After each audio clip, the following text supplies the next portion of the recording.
What's up, sports fans? It is Monday Eve, but it is the Monday Eve of a short week for educators, hopefully. If you're not an educator, it kind of stinks, but it is what it is. Should be good. It should be good. Indeed. Let me see. Webbs is still inside the green room here. Do do do do do do do do do do do. Remove from green room. There we go. And there is Webbs there. What's really hood? Hey, Indeed, indeed. it's Oh, Monday Eve. it is Monday Eve, fortunately and unfortunately. It's a Tonight, short week though. it is a short week, which I kind of am almost confused as to why we even have school this week, to tell you the truth. It's There's true. quite a few people who've already traveled to distant locations. There are people who, their students already traveled to distant locations. I can only imagine the attendance on distance learning this week is going to be pretty bad. But I digress. I digress. So we're going to be getting down this tonight with playing around with some poetry again. Thursday we did haiku. Today we're going to look at poems for two voices. And again, the idea is writing across curriculum, adding a little technology funk to it, but really looking at writing as something that the English teacher shouldn't be the only person doing and instructing students about and whatnot. So in terms of the hustle tonight, Webb's our Ask a Software Engineer question. We've spoken about this a number of times previously, but pairing. What is pairing in your job? Why is that kind of important? And what is the goal when we start talking about pairing? Yeah. So as you've pointed out so astutely, pairing is really just like shoulder partner. That's really all it is. But there are a few reasons like why, because in a lot of jobs, like that's not a thing. People don't tend to work in pairs. They tend to work, I'm one person, I work on one task because otherwise you're not getting your money's worth of your employees.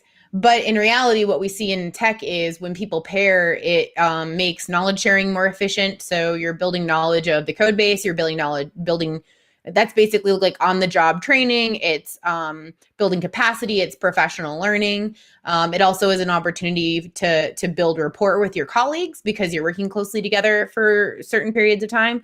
It reduces the number of mistakes that you see in code because you have two sets of eyes looking at things. It improves the decreases the amount of time it takes to come to a solution because it's that whole two heads are better than one type thing. And I've seen probably on a daily basis where a colleague of mine will be stuck on something and then just rubber duck it to someone else. Rubber ducking is like basically just thinking out loud, just think aloud. But we call it rubber ducking because some people will actually have like a rubber duck on their desk that they'll just talk out loud to get their thoughts out. And that's a lot of times will be the thing that they need to dislodge whatever like brain blockage they're having and allow them to come to the conclusion that they need to reach. So there are a lot of benefits to pairing. I've even found like on non-code related things, I like to have a pair. And we've talked about this, like, rally car drivers always be pairing. Like, it's just a really good way to go because it gives you backup. It gives you just someone to like.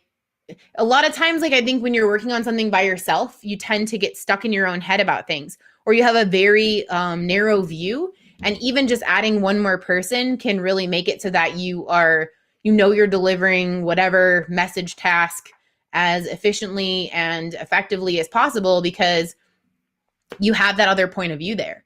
Like it makes such a huge difference. Even when I'm like writing an email to someone, I'll often, see if there's somebody available that I can work with just to make sure like, does this make sense? Because sometimes you write something, it makes sense to you, but on the other end of things, there's somebody who's like, nah, that's not good. Like that comes across this certain other way. So yeah, I'm a huge fan of pairing, as you can tell. This Indeed, is, wait, no, this way. This is, nope, other way. This is my pair. indeed. So when it comes down to it, like, it's really, really interesting, and that you say that you've said that over and over again. because a lot of time we have in school, it is what can you do as a isolated person in a vacuum, and we're going to judge you on what you can do in an isolated vacuum. You're telling me as a professional that it is not just what you can do in an isolated vacuum, it's what you can do with another person in order to make sure that the product is perfected.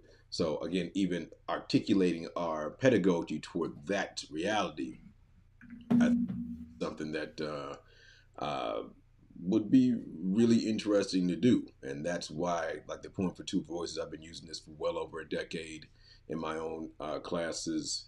We're going to kind of talk a little bit about the reasons why, how I stumbled upon it, how I use it, and then we're going to walk through kind of just like a cold run of how to deal with this. We're gonna do it live. Indeed. Just like my man Bill O'Reilly.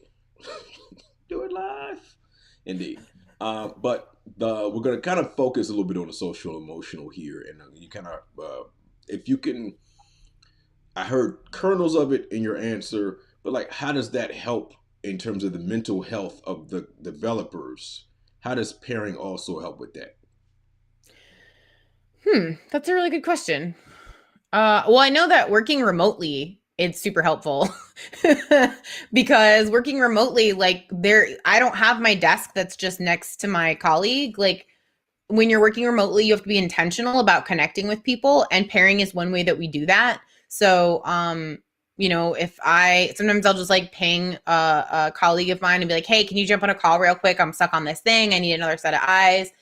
And it's also an opportunity in those moments where you can like get to know each other.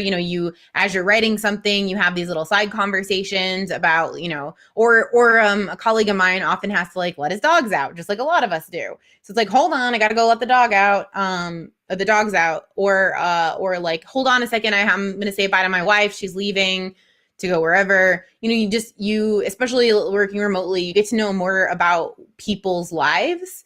And I think especially right now, I think that's the kind of connection that we need. We're going into the holiday season. A lot of folks have opted not to spend time with their family in person because it's just too high risk. And so and I think too, even before this, something that we did not provide teachers and folks who had never worked remotely before were strategies for connecting. And I know a big topic for our district has been about like the impact of being remote and isolated and away from school on student mental health. But we've never given folks strategies for connecting while you're remote, while you're not in person, because there are lots of ways to do it. Tuesday, my team and I are going to be playing trivia.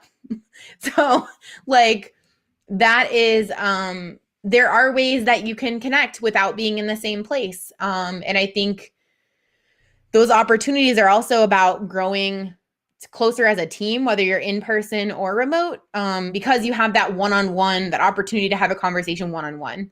So I think there's a lot of social emotional benefits to being able to do that kind of pairing, and it's realistic. Like that is a thing that I'm doing in my job, is working with another person. And I have had situations where I've been put in a pair with someone that I don't necessarily get along with. But I find that focusing on how people are as a person can really help you move past any friction you have. In most cases, like there are a small percentage of the time where, you'll just have to deal with working cordially, and that's about it. But even with some folks that I've really been oil and water with, I find spending that time with them to get to know them as a person, to get to understand their struggles, their frustrations. There aren't too many people that you don't become empathic with, that you don't find common ground with. Yeah, so that's another benefit, I think, of pairing. And I think it's something that we're sorely lacking. We teach kids how to move with their physical bodies, and we teach kids how to use their brains, but we don't spend a lot of time on how to process emotions, how to handle rejection, how to, do any of those things. It's just for some reason not a thing that we explicitly teach, and I think we should. End of my TED Talk. Indeed. So the interesting thing about, and I'm still an introverted person, I like the idea of pairing because it's just one person, right? I get to know one person at a time. It's not a room full of people. It's not a group of five. It's not a group of four. It's a situation in which it's you and another person. It's a lot easier to come to agreements when it's just one other person there. In terms of equity, in terms of time, and you get how much time to talk, and I get this much time to talk.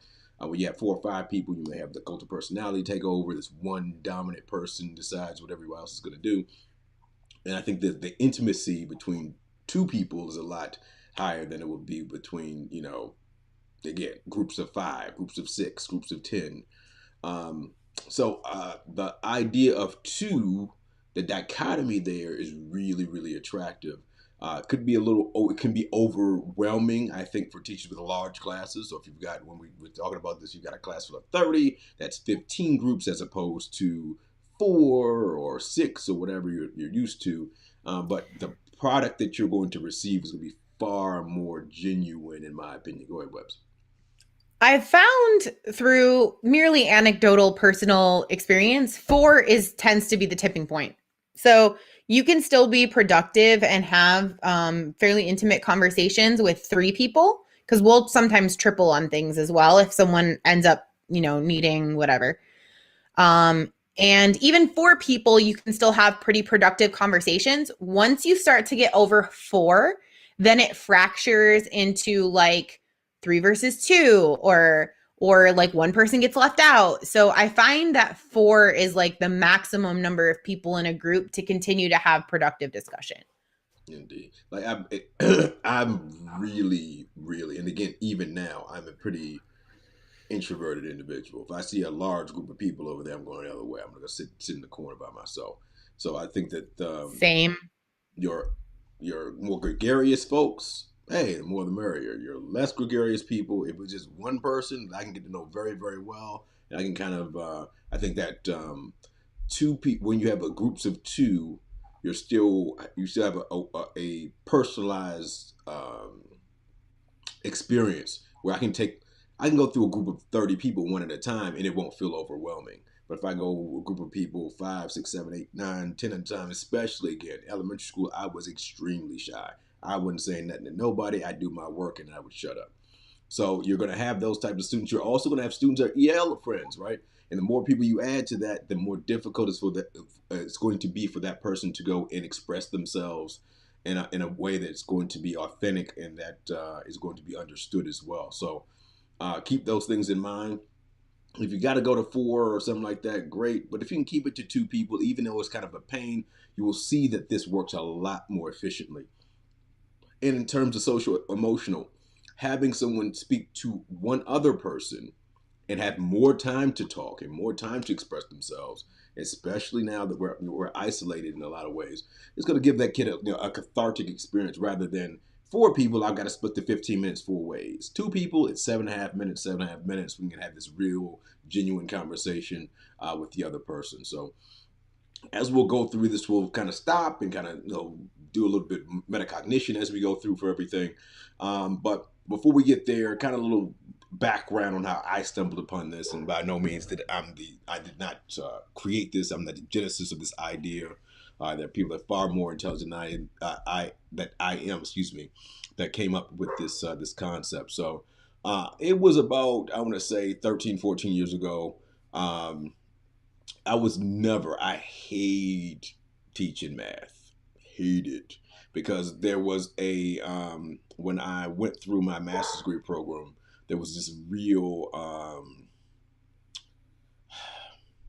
real point to make math uh, abstract and this, like, these numbers are magical and stuff. And it was kind of like, dude, I want to be a little bit more magical with it in terms of creative and imaginative and have kids write stories. But oh, no, no, no, no, no, no, no, no. You need to keep it concrete. And the kids, and I'm like, all right, dude, that is the polar opposite of who I am as a person. And so, first couple years of school, I did what is the name of the program? Oh shucks, it's the spiraling one. One of Envision. no, no, no, no. What is the name of the program? I cannot remember the name of the program, but it was a spiraling program, and it just got very repetitive. They were like, "Oh, it's got to be repetitive because the kids need to continue the skills." I was like, "Can't we do that in a like more imaginative way? Can we not spiral it differently?" And they were, "No, no, you got to teach it exactly the way it's in the thing." And I'm like, "Okay, I guess so. I guess we'll do it the way that you guys want." And so, what ended up happening is, uh, I happened upon this book. This is Math Talk, Mathematical Ideas in Poems for Two Voices by Theone Pappas. She is a professor, and I happened upon this book at like a yard sale or something like that. It was like very happenstance, serendipitous. And I picked the book up, and I'm like, this is really interesting. And so I started going through the book, and she's explaining all these concepts in poetry form. Oh, this is really cool. And so the book is more, this is how you can learn math. It wasn't a procedural manual, though. It wasn't how to write the points for two voices. It was, these are points for two voices that I wrote that are all mathematical, about mathematical. And I was like, all right, that's really interesting. Let me take this book. And I started to dissect it and kind of, build, put my own flavor on it and whatnot. It's a great book if you are a math teacher, a science teacher, someone who's not an ELA teacher, in addition to being an ELA teacher. I think like everyone can benefit from reading the book because it is very approachable. It's not something that's going to be uber heavy. You can teach. She's got things from shapes to fractions to all kind of crazy stuff like that. And so as we started to play around with it, I started to look at how this could be applied across my curriculum, not just in mathematics, but in other stuff. And one of the ways that I kind of found was empathy interviews, right? When we start talking about design thinking, empathy being that very first thing, how could we integrate empathy interviews and poetry where kids were actually producing this like really concrete, imaginative, dope thing about this other person in collaboration. And the two points of two voices, the thing that gives it that power is the collaboration, that pairing on a poem, right? You don't hear that very often in terms of poetry or anything else. And so that flavor of writing a poem together, deciding on how words are going to be used together, and performing it together. That's one of the things when I first started to integrate this into. I was teaching everyday math. This was like 10 years ago or so, and having kids have to do for their tests. Yo, you say you understand this module. I want you and your partner go through, and I want you to demonstrate to me in poetry form. And you could do it in a video. You could do it in a rap. You could do it in a dance thing. I had kids do all kind of weird stuff, but had to be something collaborative that allowed. That year, my class was the co-op class, so I wanted my students with IEPs to be paired with my stronger students to again benefit from students who might have those math concepts a lot under wraps a lot more strongly. So we're going to walk you through how to do this. There is a template, and we'll shoot that template to you all who are watching live. We'll shoot that template to you. It is free for you to do what you need to. Anyone else who's watching this later on can download it from the Hoodlums Cartloom shop, and it there right now it's half price, $5. Patreon folks, it is totally free to you forever and ever and ever and ever and ever and ever and ever and ever and ever. I'll throw it in the Patreon page once we get off the air. So let's rock and roll, webs. And what we're going to deal with is I'm going to be running everything through Adobe Acrobat. But if you're someone who has a Mac, you can use Preview. If you're on someone who's on a iPad, you could just write on it through anything, Keynote, etc., etc. So your iPad's going to rock and roll there. Chromebook. If you're a teacher, you want to get this out to your kids in Chromebooks, put it in your Google Classroom, upload it into as an assignment, and kids can download and write on it or type on it right on through their Chromebook. Whether you're using Lumen or there's 5 billion extensions that'll let you do that for free. Kimmy.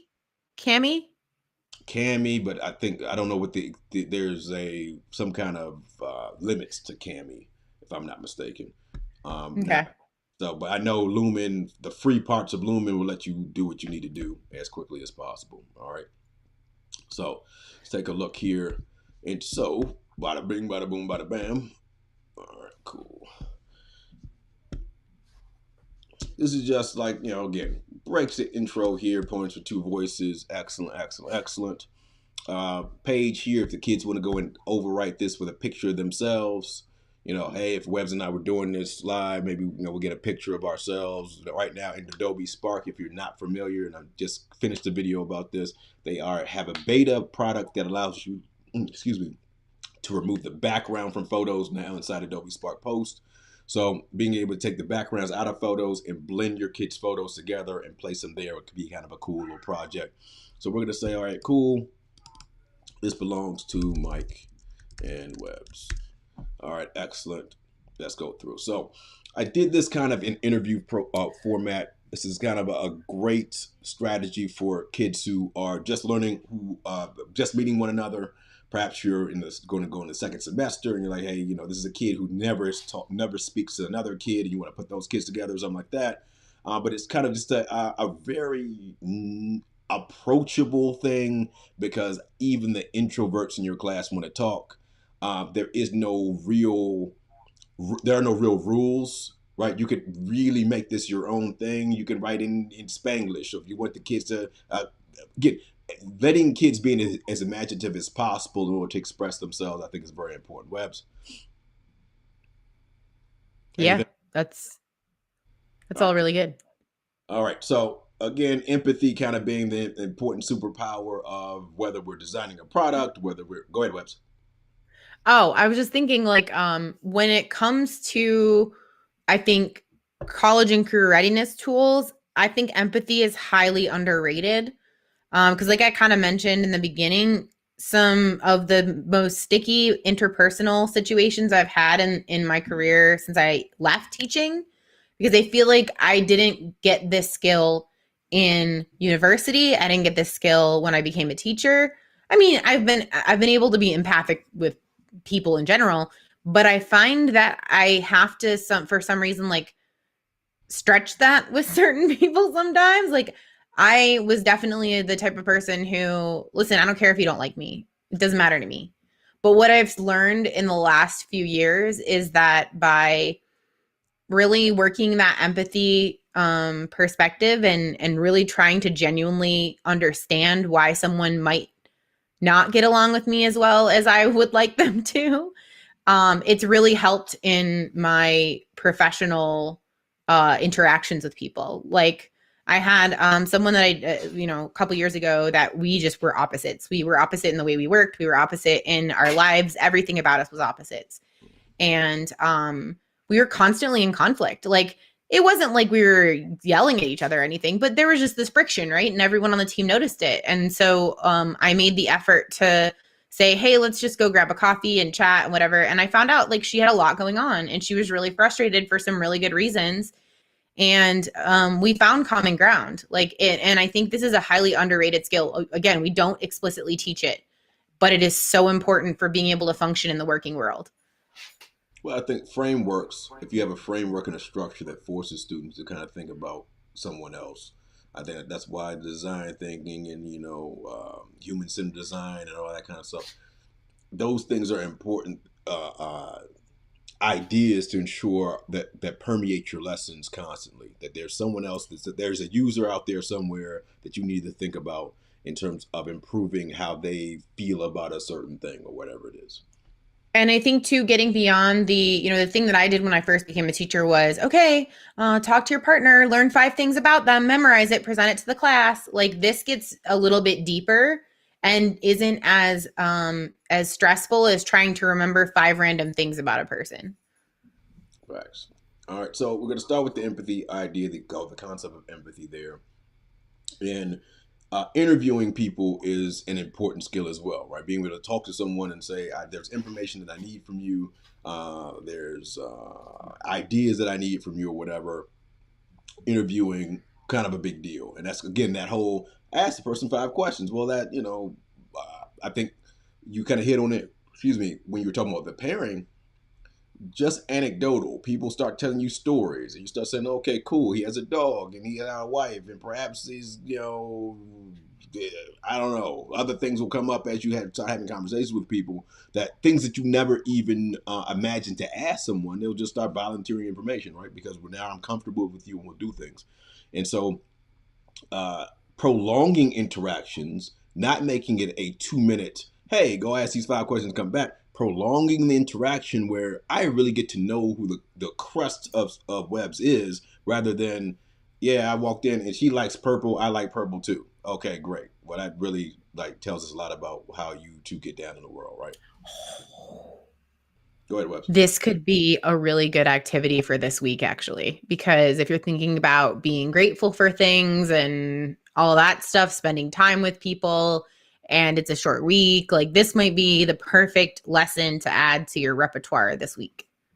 So, first and foremost, kind of reflection, right? So, if you wanted to get to know someone, what are some questions you might ask somebody? And it's kind of looking into your own mind and saying, perhaps there's some things that are important to you. There's some experiences that you have that you think perhaps are universal experiences, etc. And the good thing about this is you can be both right and wrong, right?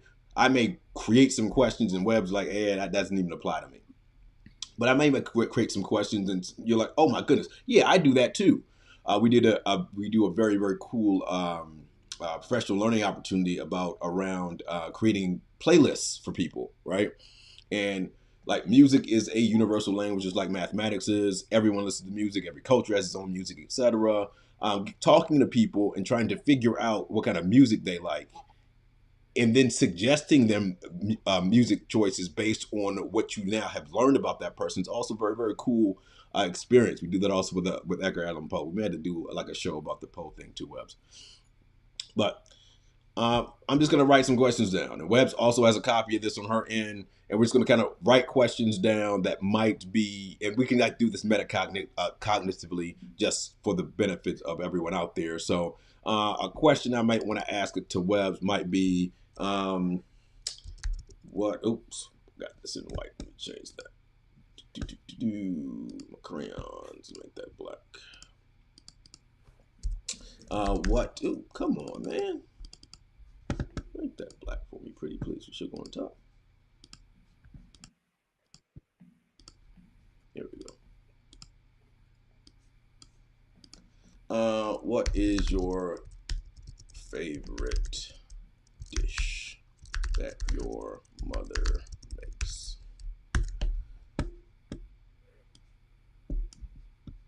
All right. I'm assuming she ate food from someone at some point. She may tell me, "Hey, I don't have. My mom didn't cook for me. My grandma did." Great. We can change the question. Not a big deal. All right. Cool. So, what's my favorite dish that the mom makes? Let's get a few here.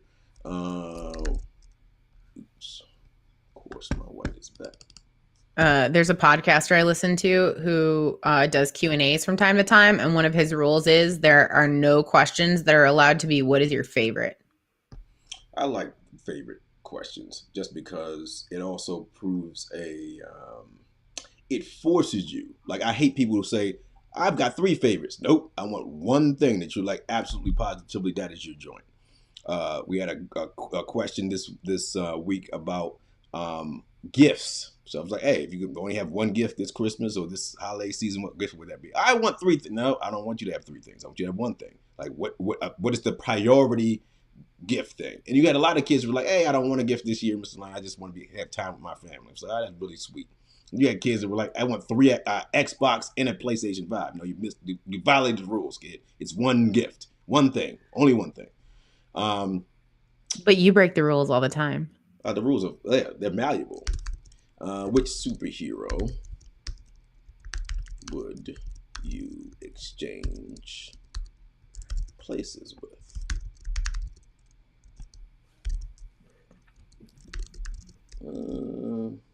Who is one person from history that you would buy a hamburger? Are you left-handed or right-handed?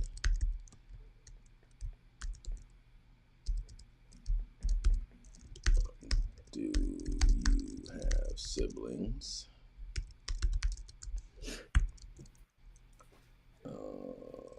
Ketchup. mustard, or both.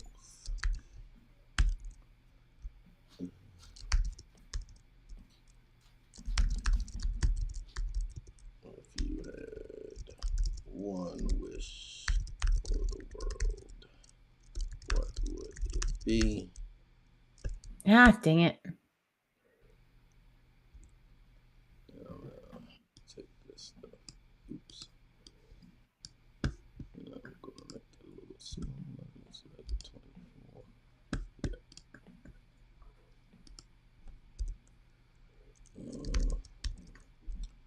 And that's all right.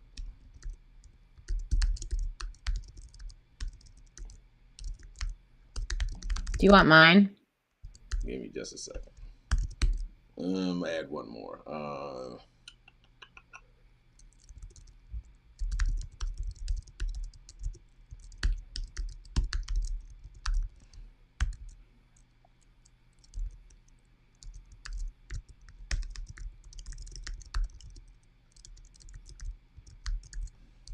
right, cool. Go ahead and read yours. Tell me about the last bad day you had.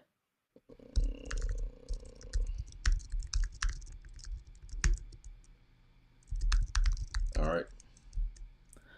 What color is your mood right now and why? Shout out to Goodness because that's one of the first questions he asked me when I met him.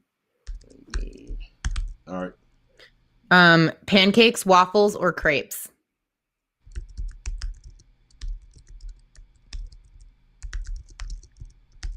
If you had a dog, what would you name it?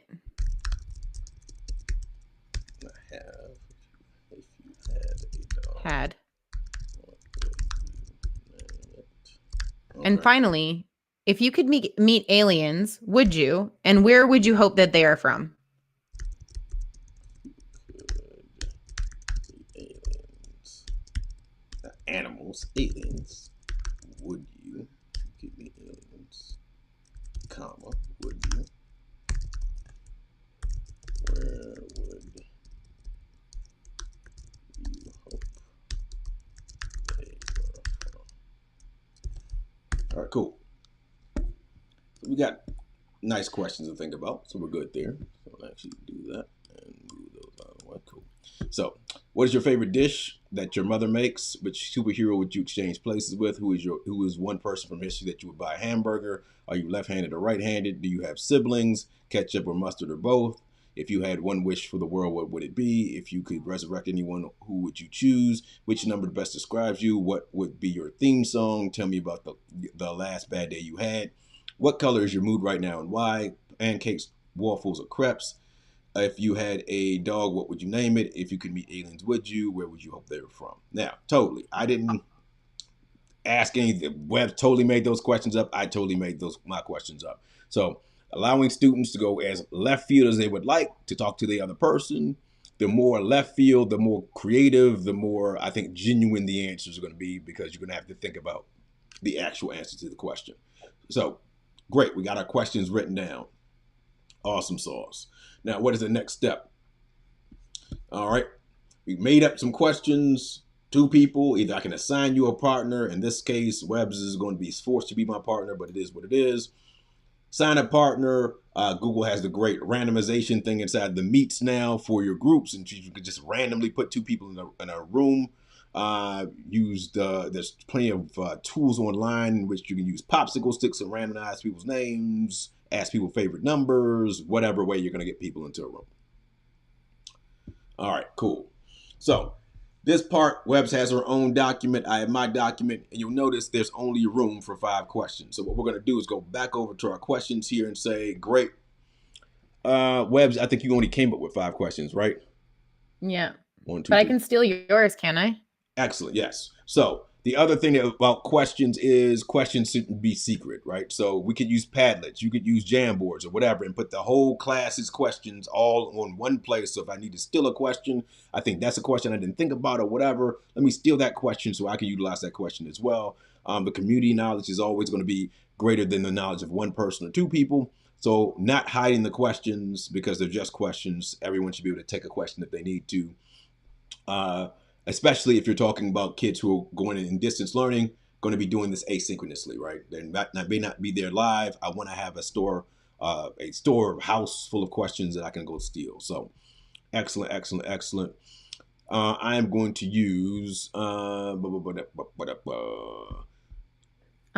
it. I'm going to use keep ketchup or mustard or both. I think theme song is always kind of dope to deal with. Um, the aliens question is intriguing. It's very intriguing, actually. So I like your theme song question, but I'm going to put my own spin on it. Indeed, that's what I was going to say. The intriguing question about the aliens, but I don't like how it's written, so I'm going to change it so it actually worked the way that I want it to work. All right, so I'm going to scroll back down here. I'm going to use my add text button, and I'm going to say ketchup, mustard, or both. And I'm also going to say, blah, blah, blah, blah. I just realized people are about to learn a fair bit about us. I mean, it is what it is. What it would be your theme song.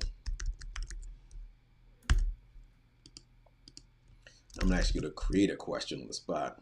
What would be your mascot? I think that'd be an interesting question.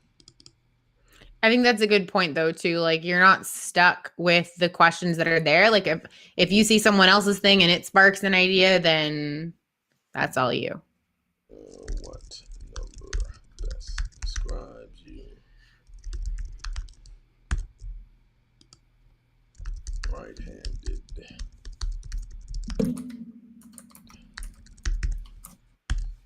I'm good. Let me know when you're ready. I'm ready. All right, now again, you're a teacher. You've been asking questions or grouping kids for years. Probably there are 5 million ways to do this. You can do we just trade. I ask a question, she asks a question. I can answer all 5 of my questions, whatever. A lot of this, what I tend to do is say, "Hey, kids, figure it out amongst yourself." Yeah. Hey, I may ask all my questions. Webbs might say, "Hey, let's go back and forth." Well, how do you want to do this, Webbs? Going to me ask a question, you ask a question, you want to go back? I want to go back and forth. Yeah. All right, excellent. So go ahead and start. Okay. I'm gonna start with ketchup, mustard, or both. Which is funny because I had that one written down too. That's a good question. All right. It's going to be ketchup for me, just because I mean, ketchup is a necessary condiment. So I'll ask that same question: ketchup, mustard, or both. I am diehard for ketchup. I eat French fries merely because I need something to scoop ketchup into my face with. Indeed. Not that I don't like mustard. I'm just much more passionate about my love of ketchup. I'm not a mustard fan, really. All right. I like the vinegariness of both. But anyway, continue. No, it's on you. Your question. Oh, it's my turn. Tell me about your last bad day. Last bad day. And I'm going to go and I'm going to interpret bad as in rock star Michael Jackson. I'm bad. I'm bad. Shimon, you know it. So my last bad day when I was just on fire and a rock star, I actually came up with I built this keynote. I was looking at this guy's presentation. I was like, I bet you I can make that in Keynote. And just playing around for about an hour or two with the animations inside Keynote, I was able to duplicate this guy's entire process. And then came to find out that he'd done it all in Final Cut Pro, but I did the exact same thing inside of Keynote. And I was like, low key proud of myself. I was like, that's really dope that I didn't have to do it in Final Cut Pro. So that was the last. That's pretty impressive. I mean, every now and then I surprise myself. Every now and then. All right, what would be your theme song? What would be my theme song? Ooh, that's a really hard one. My theme song. My theme song. My theme song. I think my theme song would probably be, "Hey, it's Webbs, and she's doing stuff on the computer, and sometimes she teaches. Hey, it's Webbs, And sometimes she sings on her show, and hopefully people don't make fun of it and make a meme. Hey, it's Webs. I'm gonna call That'd be Hey my It's theme Webs song. the remix. That's I what like it. Yeah, I like how it wasn't even a thing, and it's hey, it's Webs with an S at the end. no, yeah, totally forgot. Not Webs. That's like a completely different song. It's like minor key and whatever. And All right. My next question is gonna be what color is your mood right now and why?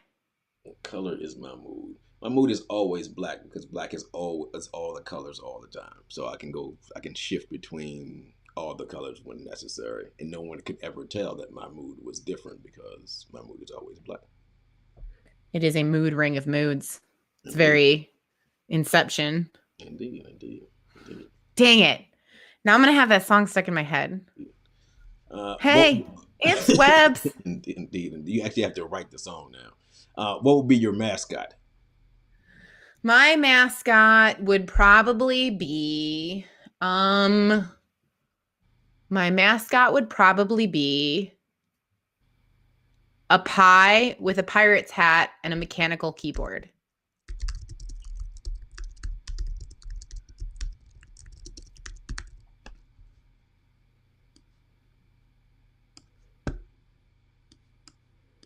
And a mechanical keyboard. Yeah. Excellent. All right, on you. Oh, if you could have a hamburger with anyone in history, who would it be? It would probably be all the people. It would probably be George Washington Carver because, like, I would be like, dude, wait, too much peanuts. You need a little bit of beef, even though I don't really eat beef like that. But said he was a kind of a with hundreds of thousands of different inventions with peanuts. I'd like to go sit down and like pick his brain about it. I think you could learn a lot from a dude who took one thing and made all these different things with it. And he did it in Iowa too, which is also kind of like a black dude in Iowa back then. That had to be some rough times there, bro.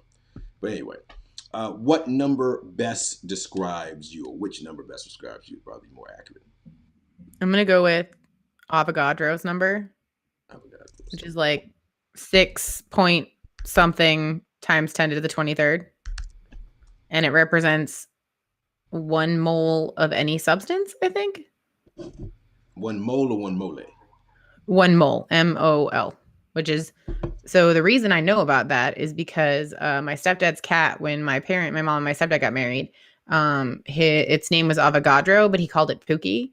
And I was like, what's Avogadro? And then one year for Halloween, yeah, then, well, like when you're yelling at a cat or any animal and you're like, Avogadro, it just doesn't really roll off the tongue.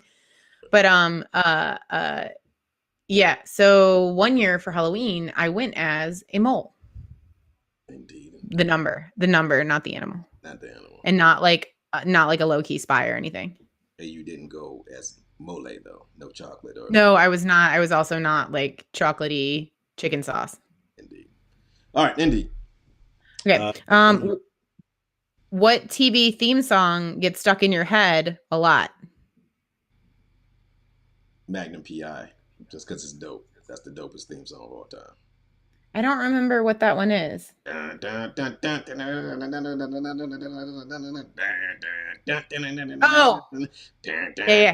yeah. That's funny because the one that gets stuck in my head is Airwolf. Yeah, Airwolf gets stuck in my head. That's a dope. The A-Team theme song would also fit in that category. Yeah, there's a lot of dope theme songs. So yeah. Magnum PI is my favorite theme song of all time. 80s action TV shows have the best theme songs, apparently. Indeed. All right, right-handed or left-handed? Right-handed. Shout out to my mom. It's my first left-handed friend. That's solid. Left-handed people are strange. Indeed. You better hope Bree is not watching. They're strange people, and it's strange in a good way, because there's not many of them. And that's very odd. Like the first left-handed quarterback in like 5 years started Tui Apsobo. Just not Tui Apsobo. Yeah, Tui Apsobo. He just first left-handed quarterback. And they went through like the number of left-handed quarterbacks in the history of the NFL. It's like 15 dudes. Wow. All right. Is what it is. All right, cool. So, quick interview could have been deeper than that. I mean, we could have gone on tangents, which I encourage students to go on all the time. Hey, there's 5 questions, 10 questions. Also never give them the number of questions. I just put 5 boxes here. If they want to do and copy this slide and add another slide and say, I want to ask another 10 questions or 15 questions, who cares? And the point is really to get to know the other person. So, great. And then a little bit of reflection. What's the most interesting thing that you learned about your partner in that exercise? Interesting to me. Let me go here. She went as a mole for Halloween as a child. That's crazy. I'm assuming this is as a child. This was not as an adult, was it? I mean, I was in high school. Okay, let's say as a teenager then. Let's indeed. Did people understand what that meant? Oh God, no, nobody got it. I'd assume that people were like, what exactly is your costume there, fam?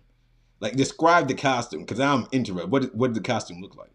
I think I might still have it in my garage. It was just like it was a like a sandwich board. I was really big on sandwich boards costumes. I don't know if it's because I felt like they were easy or what, but I made a lot of sandwich board costumes.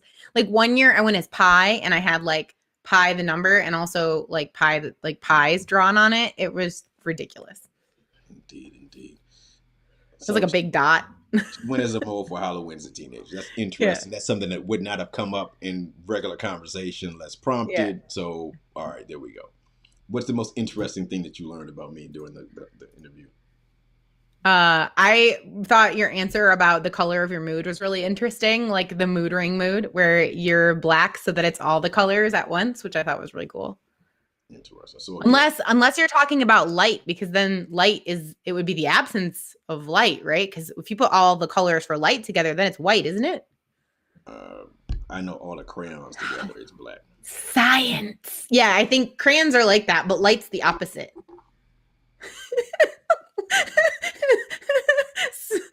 Thursday we were talking about SOHCAHTOA. Today we're talking about how light works.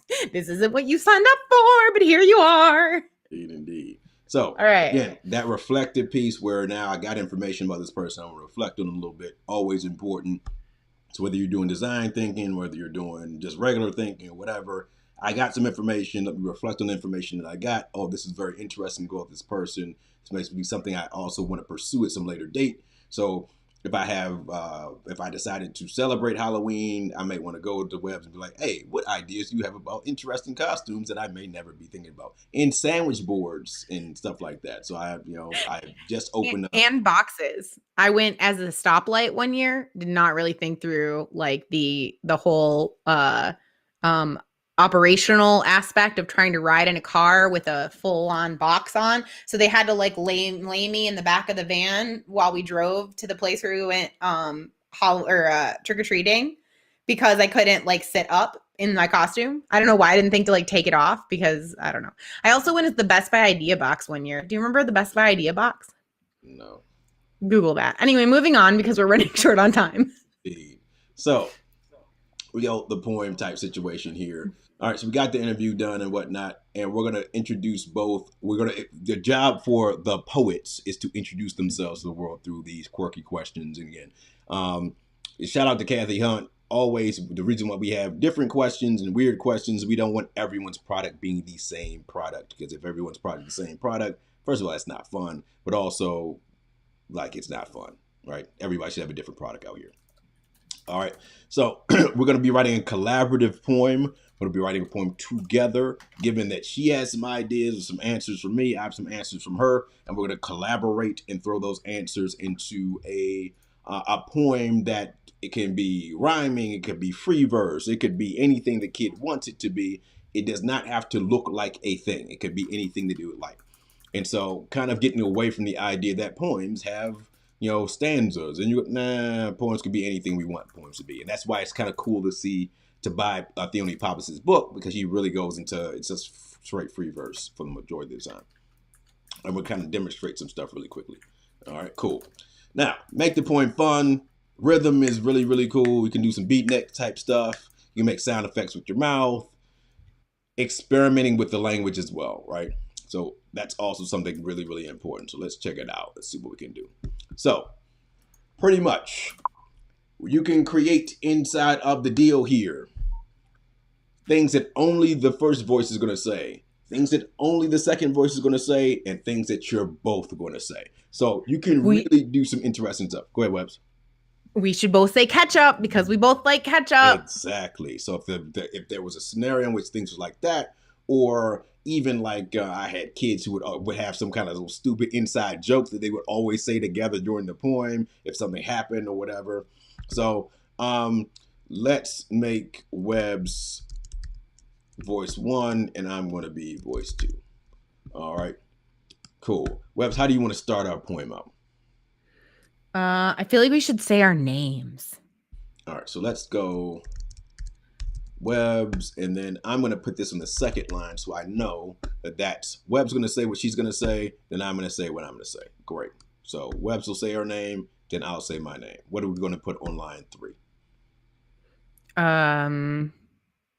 Ooh, what about the hoodlums?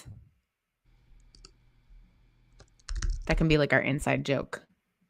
All right, after that, what are we going to put? So am I describing you and you're describing me, We or can I'm do describing myself? The rule is What? there are no rules. So There are no rules. we can say Okay, we can anything. do So whatever we the want. first question was ketchup, mustard, and that's a question we had in common, right? Yeah. So what if we do like ketchup, mustard, or both? So what if we And then like we say we like ketchup. what if we do something like really fun? So let's say, okay, ketchup, I'm gonna say mustard, you're gonna say both, and then we'll both say ketchup. So there's this interplay. Webbs, Mike, the hoodlums, ketchup, mustard, both, ketchup. I So like it. I like it. be an understanding that we're both. Let me actually rewrite that. So that's a question. So we're going to say these inquisitively.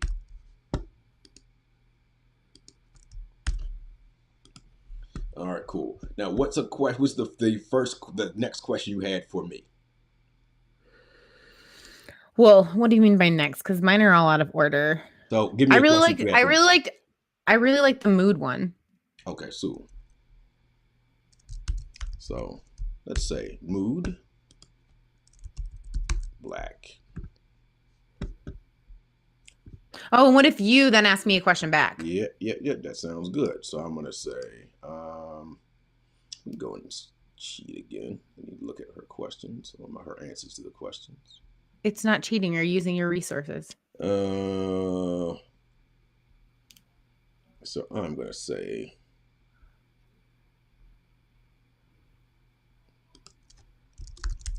theme song. I knew you were gonna bring that up again.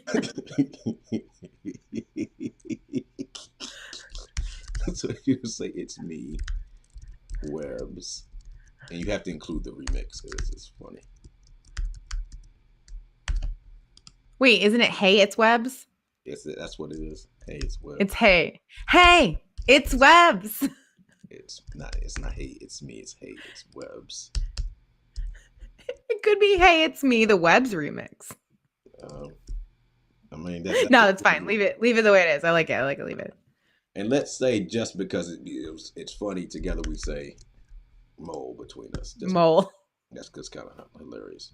Oh, and then at the end, can we like I don't know the Magnum PI theme well enough for us to hum horribly the Magnum PI theme at the end. Yeah. Oh, you do Magnum PI and I'll do Airwolf and it'll sound terrible. Indeed. Oh, indeed. All right. So that was my question. What's the next question you had? I had who if you could have history hamburger. If you could have a hamburger with anyone in history. Let's say if you could, and I'm gonna say yes. Have a hamburger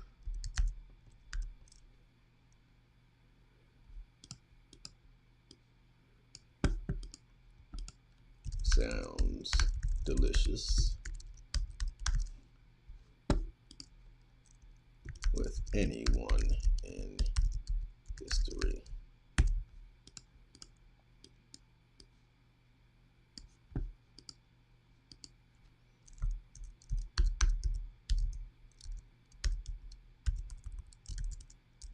George Washington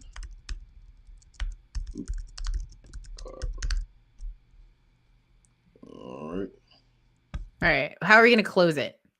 I don't know. Yeah, because we're pretty close to time. Let's say mole again, just Oh, I like it. and then say Mole? I like it. I like it.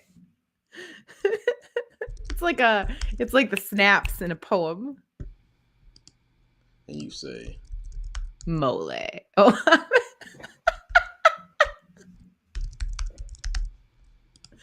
Lovely. And weird. Avogadro. Dro. Switch the D and the R.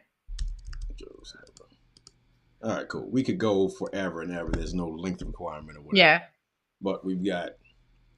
Oops. Also, I want to point out the style, right? So this isn't long, complete sentences. It's very like staccato. It could be long sentences. It's totally subjective, and this could be something where if you're talking about a student who is an English learner, then they only do one word. Maybe they do some of the words in their native language, some of the words in English. Or you say, hey, I want to see you do at least half your words in English, or wherever they are. But if a kid wants to do a long thing where they say a long thing, they can do a long thing where they say it. Like, it's totally flexible based on what your learners need. And the other thing is, I've done it with the opposite way. The person in the group. So I've had kids do with the English language learner can only respond in English, and the person who already knows English can only respond in Spanish. And so the Spanish kid is teaching the Spanish speaker is teaching the English student the word in Spanish. So now I have this, fish, pescado, orange, naranjo, whatever it is, and back and forth, back and forth, back and forth. Now the English person is also acquiring language. You know what I'm saying? So there are tons. I like poetry because there are rules, because there are no rules. When the kids are forced to write in sentences and paragraphs, then you got kids who are really they're adverse to taking risk with language. Here we just made some stuff up, and when we start talking about, when I present this information to somebody, they're gonna say, "Oh my God, what does that mean?" And then I have an opportunity to have a conversation with that third person now about, "Oh, Webbs really likes ketchup. We both like ketchup." You can see where that is, in the middle of our poem there. She asked me a question about what my mood was like. We could really get into some depth there and force kids to communicate one-on-one rather than giving everyone all this information, right? So let's, for just time's sake, we've got this poem that we wrote, right? We could go and practice it and act silly and stuff. We could add snaps to it. We could add all kind of phrases. What's up? We're going to read it through, right? Give us a second. I'm just going to explain the next part of it, Webbs. Okay. So, I don't want to be cheated out of this experience. No. So the presentation part is also there. So we want to practice stuff, but practicing in terms of distance learning, giving them an opportunity to record it, either orally or through video, typing this up really pretty, on Google Docs or whatever it is that you're going to have them, and type it up really pretty. You can do that as well. So let's go through and try our poem. Okay. Ready? All right, Webbs. Webbs. Mike, the hoodlums. The hoodlums. Okay, hold on. Let's try it again. So let's pause, give us a half beat, and then hoodlums. All right, go ahead. Okay. Webbs. Mike, the hoodlums. The hoodlums. All right, let's keep going. Okay. Ketchup. Mustard. Both. Ketchup. Mood. Black. Theme song. Hey, it's Webbs, the remix. Mole. If you could. Yes. Have a hamburger. Sounds delicious. With anyone in history. George Washington Carver. Mole. Mole. Mole? Olay. Mole. I messed that one. You're good. Avogadro's number. And you could go and rap. You have plenty of questions and stuff you could ask and play around with and whatnot. Really, really dope stuff, right? So it doesn't take a lot. Kids are gonna have fun with it. You're gonna be silly. You're gonna have like people who take it very seriously. People who are going to be really silly. Um, but I mean, it's not a very difficult process. The presentation though is kind of the piece de resistance, right? So we got the point read or whatever. We really want to present this to the class, give kids an opportunity, whether it's in your Google Meet or whatever it is, in order to show the work that they've done, right? And so, great, we made this amazing poem. How can we present this information so that other people can benefit from? Hey, I now know some stuff about webs, and she knows something about Mike, right? Could it be a movie? Could it be a song? Could you make it a poster? Giving kids the opportunities to come up with those ideas. So, Webs, what could we make in order to present our poem to the world? We could use Spark Video. We could make a video with Spark Video. Video. So we can make a video. We can use Adobe Spark Video because we learned about that. Is there anyone off the hand that we could, if we ran into some trouble, we might be able to say, hey, look, yo, help us out here? Let's see. We could ask the teacher. All right, I'm gonna say we could make a audio poem, and I'm gonna say we can use 123 apps to do that, and I'm gonna say that I've got that under control. I've used it before because the teacher made us do a project about that previously. All right, let's do one more. What's another way we could present our knowledge? We could make we could do the thing. So if you got our newsletter today, you have probably seen some of this. And you could use because I'm a big fan of the Adobe stuff we've been doing lately, Spark Page. I could make a website with Spark Page or a moving, what would you call that? Let's Like a poetry magazine. Poetry magazine. I like it. And we're gonna use Adobe Spark Page, and Webs has some experience with that, so we should be good. All right, so we got 3 ideas. We can make a video. We can make an audio poem. We got some thinking between ourselves. We got some ideas, some tools. We can add some people. Go ahead, Webs. If we made a keynote, we could ask Kurt. So we can make a let's say a keynote. Or April. Prezzo. And we use keynote. And if we did like a photo essay of it, and we did like some sort of a flat lay with words, we could ask Tina. Indeed. So we have so many friends we could ask at our little personal genius bar. Which, by the way, this is also like, hey, what kids in class are good with these tools that they could give a call to and get some more information? Camera on our iPad. And we're going to use Tina Zeta. It's going to be our homie there. All right, cool. So I got what we can make, how can we make it, and who can help us if we get in trouble. All right, cool. All right, so look at the list. Which one of those things looks like the winner there, Webs? What do we think in terms of just being able to do this quickly? How about the Spark Page, or maybe 123 apps making an audio poem? Audio poem might be really, really super easy, right? So let's do 123 apps. All right, cool. Now, things to think about. I included this inside of the template. Work with your partner fairly, right? So as we're building stuff, I don't want to have a situation where I do all the work and she's doing all the work or whatever. We don't want to make all the decisions. So again, we can have a conversation back and forth. It's okay to need help. That's why that category is here. We thought about who can help us out, even if they're not in our group. Hey, I know Bob is really good at this and Susie's really good at something else. Let me go and ask Bob or Susie, shoot him an email or whatever.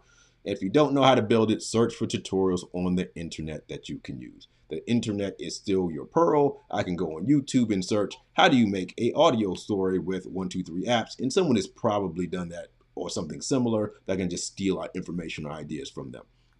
All right, so those things are there. Now, here we go in terms of giving it to our teacher and saying, hey, this is kind of that stand-up situation. We had to go and give this information to people in stand-up. We're going to create a audio poem using 123 apps. This is also a great way to structure thinking through the project building. So I think this is something that sometimes we fall flat on as educators in providing this scaffolding for students, because as educators and adults, like this is automatic for us. But students may need that additional scaffold to say, hey, what tools am I going to use? What is my end goal of what I'm trying to create? Where do I go if I get stuck? Like what Mike was saying, this is sort of like that stand-up idea of I'm checking in with you. I'm letting you know what I'm planning on doing so that you have like that accountability piece as well. But in a really light way. So it's not like something that really bogs them down. It's just kind of helping scaffold their thinking. So this is, again, accountability for both of us. And hey, teacher person, this is what we're going to do. So Webb's got a copy. I got a copy. Teacher person has a copy. We're going to do audio poem. 123 apps is what we're going to use. Mike has some experience doing this because we talked about it a little bit. I know what I'm going to do. And if we get confused, we can go to YouTube and check out some videos on YouTube on 123 apps. All right, great, fine, dandy. That's done. I can take this and now run with it because the thinking part is done for us. And this is where the poem is already written. We can take that poem right now and just turn it in. But we want to do that extra line of funk, that extra line of sexiness and stuff to make it very, very attractive to our user. Because our user, most people do not want to see a poem in this kind of form, rather. It looks very rough. It's something we just threw together. How do we end?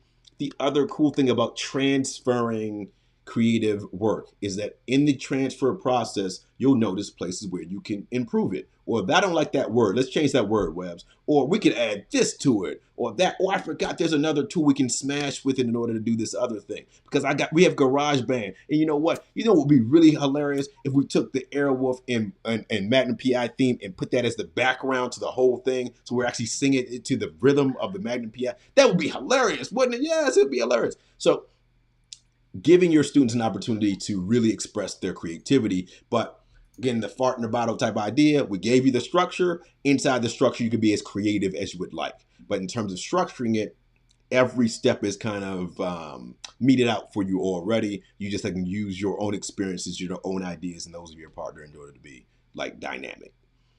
So questions, comments, concerns, anything, Webbs?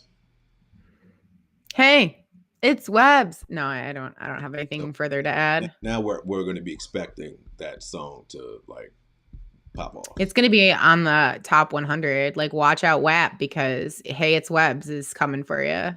All right. The other thing here in terms of this is, again, all the Adobe stuff is there for you to play around with. This is inside of our shop. For those who are on the call right now, Webbs, did you drop that in the different places? So the link that you sent me, it just goes to ask for permission. Yep, that's what I wanted to go to. So okay, just making sure that's. Yep, if you get the link, ask for permission. Just hit that ask for permission button. I'll know that you got it from our broadcast, and I'll let you have an ability to download it. For anyone who's watching this later, that whole thing is $5 later. Our Patreon folks, it'll be thrown in our Patreon in a few hours, so it'll be there for you to download and do what you need to do with as well. Again, we totally love our Patreon people. So that will be there. In addition, Flipgrid. Use the Flipgrid for everything, fam.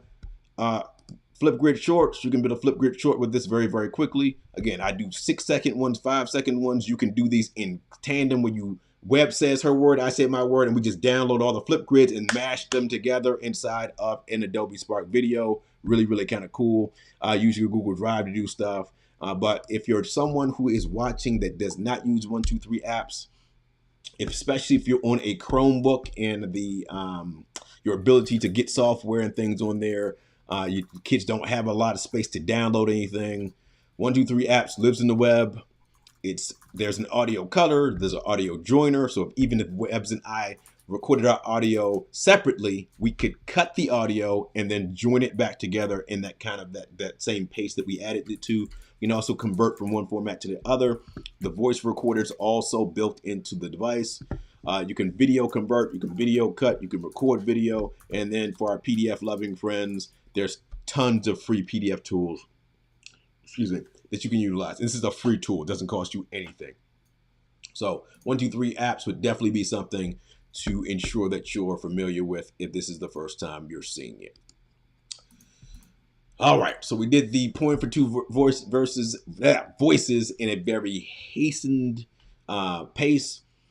Giving kids time to get to know each other deeply in a silly manner like that allows you to, again, it's something that writing is something that's very approachable, right? I had a conversation, we wrote some silly stuff using Theone Pappas's book, if you acquire it, as kind of a some railroad tracks to show you what's possible there. And she goes very high. She talks about fractals and Googles and all kinds of stuff in a lot of those poems, which is really cool. Avogadro's number. I don't know if Avogadro's number is in there, but why not challenge your students to write an Avogadro's number one, or a fraction one, or a number one about, I know triangles is in there, about circles or dodecahedrons or whatever it is that you are talking about in mathematics.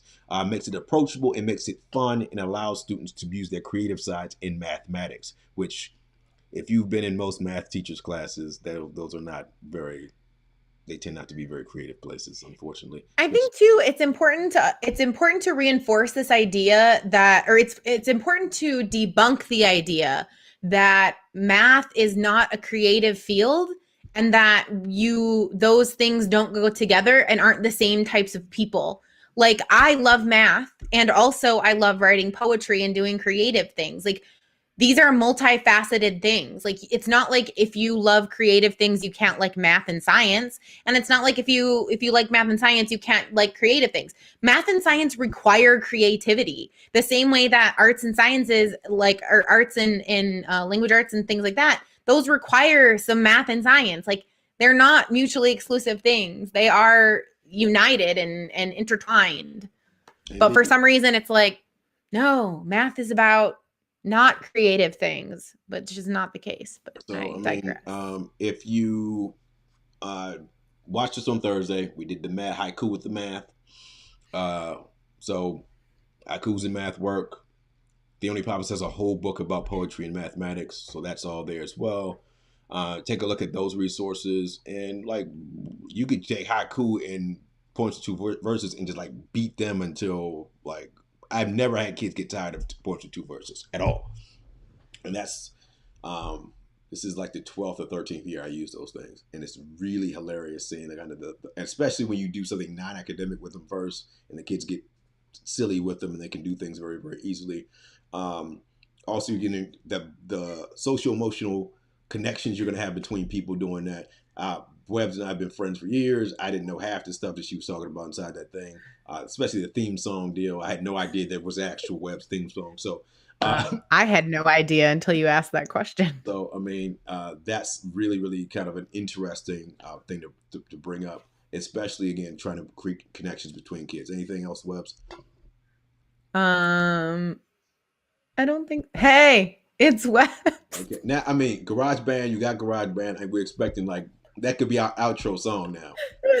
So I'm gonna give you like 3 or 4 weeks. That could be the outro song. You have a musical background, so it shouldn't be something that's like, outside of the realm of possibility to get created. It wouldn't be the first time, and I do have an MC name, so okay, I can publish it on my SoundCloud. Okay, wow. What is your MC name? Just so if we decide to go through SoundCloud, we can find it. Dirty Chai. Dirty Chai. Dirty Chai. Wow. I'm leaning into the white lady Starbucks thing. Dirty Chai. Wow. All right. So if you want to go SoundCloud surfing tonight, Dirty Chai. How many tracks we got on the Dirty Chai's name? Like 4. Okay, so four tracks. Are they just instrumentals, or they audios too? They're like spoken word. Spoken word. Like, is it like beatnik stuff, or is it like what are we? It's been a minute since I've listened to it. I'd have to So go that is back. your homework tonight, listeners. That's your homework. Dirty Chai on SoundCloud. That's what you need to go holler at. It'll be very interested. Actually, let me see. Let me see if I can. Is this me? I don't even remember it. Nope, that's not me. I thought it was. Maybe I'm a liar. Did I change it? You changed your SoundCloud name. Travis Arts is currently the holder of the Dirty Chai name. Okay, so I don't know. I'll have to find it. I'll share it with the world because it's public, which is why I don't particularly care if people see it. okay, I mean it is what it is. But we're looking forward to it's Webster remix though. That needs to like see the light of day. I will work on it. Indeed, indeed, indeed, indeed, indeed, indeed, indeed, indeed, indeed. All right, that's all we got for the night. Well, enjoy your holidays. Be safe. We will see you Oh yeah. Sunday. No show Yep. on We will Thursday. no show on Thursday. Enjoy yourselves and whatnot. And Sunday we'll see you back here with some more silliness and hopefully Hey Web's the remix, perhaps. Hey, it's Webs. And, I got to go back and listen to this episode because I don't remember the rest of the words beyond hey, it's Webs. indeed, indeed. All right, have a great one. Enjoy if you're a teacher, enjoy your short week. If you're a student, enjoy your short week. If you're not a teacher or student, maybe you have the whole week off. I know there are some school districts that don't have the whole week off as well. I wish I was one of those people that held the whole week off. It kind of sucks, but God bless America. God bless Basotho and my Basotho people in Lesotho as well. Indeed, indeed. It's Webs. Indeed, indeed.